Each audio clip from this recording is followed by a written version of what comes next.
Have you ever wondered how it feels to live your whole life feeling worthless and would soon be appreciated only after your death? To live in isolation and poverty while battling your own records of mental illness just to pursue a dream which you believe can change the world? To be considered a failure by your parents for choosing art as your passion and career path in life? Unfortunately, this life was led by a famous Dutch painter. Hi, I am Hadirah SULAIMAN, and today I will be presenting about Vincent van Gogh, the artist who lived a tragic life. For today's topic, I will give a brief introduction of his personal background, his childhood and adulthood phase, and also his after-death phase. Without further ado, let's begin. Vincent Wilhelm van Gogh, or more commonly known as Vincent van Gogh, was born on the 30th of March 1853 in the Brabant village of Zundert, located in the Netherlands.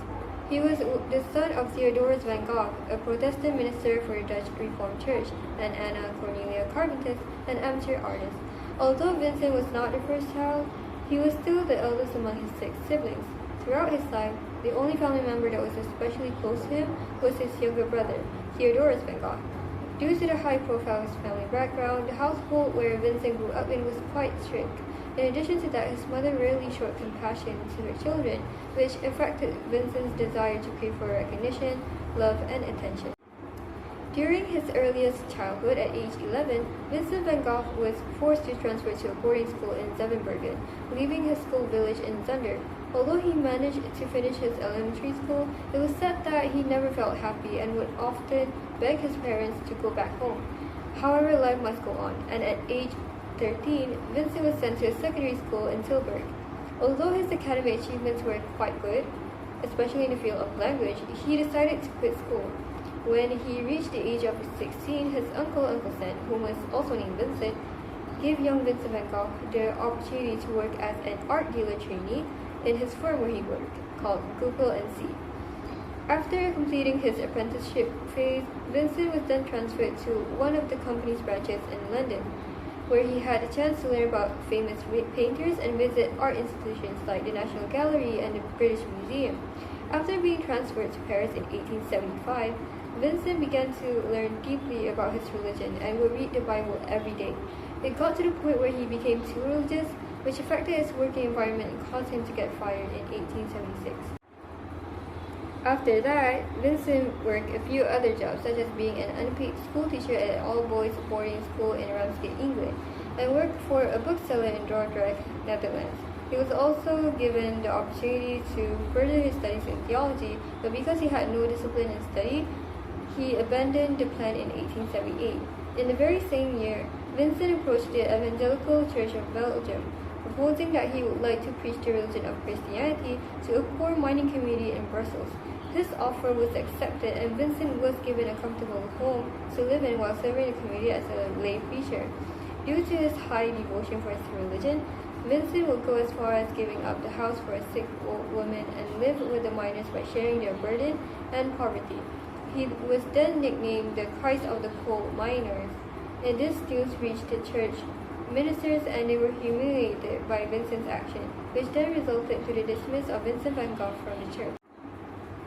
It was during the age of 27 that Vincent van Gogh began his journey to become a painter we know and love today. Then, the one who encouraged him to pursue this dream was his brother, Theodorus van Gogh, or Theo for short. At this time, his younger brother was still working at the Gogh & C as an art dealer, and through his judgment towards Vincent's art, which he would often send in his letters, Theo knew he had the potential to become an artist. Vincent felt motivated to use his art in order to comfort humanity. Vincent returned to live with his parents in Etten in 1881. He started drawing more frequently and often worked outside. Even though he had his brother's support, his parents considered him as a failure for wanting to become an artist. He put in a lot of effort, but quickly discovered that self-training was challenging and that he needed assistance of a more skilled artist. This prompted him to relocate to The Hague so that he could study under Anton Mauve, where he learned the fundamentals of oil and watercolor painting. In the early 1882, Vincent fell in love with a woman who goes by the name of Christina Maria Hornig, or more commonly known as Cien. She was not only a former prostitute, but also had a 4-year-old child with her and was pregnant with another man's child. He informed Theo of his recent romance.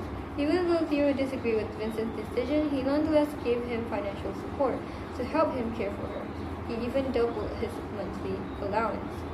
Somewhere along the road of their relationship, he contracted gonorrhea and syphilis from her. It got so bad, he had to be hospitalized. When Theo learned of this, he threatened to stop paying his brother's expenditures if the relationship did not end. Vincent was compelled to end the relationship and moved to The Hague. In 1883, he moved to Dentre as he wanted to be alone with nature. He spent 3 months before returning home, which was then at Nguyen. He proposed in early 1884 to start giving to Theo the works he produced in return for the allowance provided by his brother. The idea was that Theo would sell a painting at the Paris art market, but the plan came to nothing, because at the time, French aesthetics were more preferred towards colorful art, whereas Vincent's art was dark and gloomy. Since Theo was the manager of Goupil art dealers, he introduced his brother to the colorful work of prominent modern artists like Claude Monet. Vincent was blown away by the beautiful Impressionist art movement. He immediately understood why the style was so popular that he swapped out his dark hues for vibrant colors. In 1885, Vincent was eager to paint every day in order to improve his skill. Unlike most Impressionists who would only do so on days with lovely weather, he now uses bright colors and eventually developed his own brush strokes. He also took a liking into Japanese art. After 2 years, Vincent moved to Arles as he longed to find for peace. Once he arrived there, he was delighted by the bright colors in Arles and set to work enthusiastically, painting orchids in blossoms and workers gathering in the harvest. His style became looser and more expressive. His first significant era was represented by the images he produced over the course of the next 12 months, which included self-portraits, views of the town and its surroundings, portrait of Roland the postman, other friends, interior and exterior shots of the house, sunflowers and landscapes. However, he ate mainly cheap bread and coffee to get by most days, while painting alone in solitude. He drank absinthe at night. There were times where he went without meals. He then started consuming paint and drinking paint thinner made with turpentine. His neural system began to suffer while his mental state was deteriorating quickly. At the same time, Vincent was also passionate in forming a group of artists who shared the same passion as him. For that, he rented a cheap yellow house which he found in Arles. Gogh and Paul Gauguin became the first guests to join Vincent. Van Gogh and Gauguin worked hard together, and the collaboration resulted in some exceptional paintings. At the same time, however, the two men had very different views on art. Gauguin worked mainly from memory and his imagination, while Van Gogh preferred to paint what he could see in front of him. Since Vincent was still struggling with his mental health issues, he would also initiate arguments with Gauguin, causing uncomfortable atmospheres and tensions to rise between them. This led Gauguin to leave the yellow house and wanted to move back to Paris, but before he could leave, Vincent ran up to him and pointed an open razor towards Gauguin. However, he managed to snap out of it and ran away. A few hours later, Vincent showed up at a local brothel. His side of his face was bleeding. He handed one of the prostitutes an object, asking her to take good care of it, which was his ear. The next morning, Vincent was admitted to the hospital in Arles. When Theo arrived at the hospital, Vincent was laying on his bed and began to have seizures. He was physically weak and completely delusional. After spending 2 weeks in the hospital, he was finally released. However, words got out that Van Gogh was a threat towards himself, which made people sign petitions for him to be admitted into an asylum. Knowing of this rumor, Vincent asked his brother if he could be transferred to St. Remy Asylum.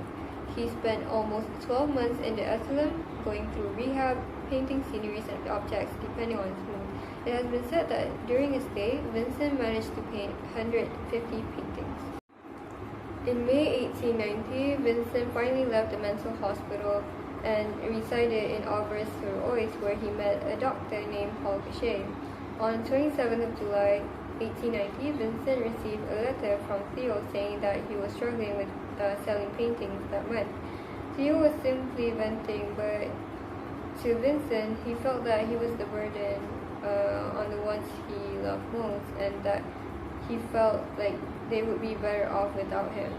It sent Vincent to a downward spiral of self-hatred. On the same day, he found a loaded pistol and walked out in the middle of a field. He first painted the scenery before him and shot himself in the chest. However, he did not die immediately. He went back to his house, and Dr. Gogh began to operate him immediately. The next morning, Theo arrived and saw his brother bedridden. They talked with each other and was reminded of the memories they had from their childhood. However, the next morning, Vincent died in his sleep at the age of 37 years old. 6 months after his death, his brother Theo died as well, which was due to syphilis. Even though both are no longer around, Vincent's legacy remained thanks to the help of Theo's wife, Johanna van Gogh. Vincent died a tragic death, which was due to his own mental illness. I believe many of us would like him to witness the brilliance behind his art today.